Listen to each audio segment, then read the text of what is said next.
Senhor presidente, nobres pares, em função do adiantado da hora, mas eu quero fazer uma saudação muito especial ao secretário Micael, que está nos assistindo até agora.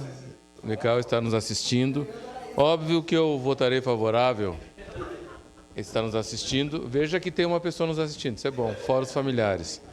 E ele coloca aqui, isso é importante que nós... Eu penso que essa questão técnica, vereador Cláudio Libardi, que ele coloca, é importante porque ele diz o seguinte, que a Receita não pode criar uma nova hipótese de suspensão, além das previstas na legislação federal, tem parecer da Procuradoria-Geral do município dizendo isso no processo de dação em pagamento.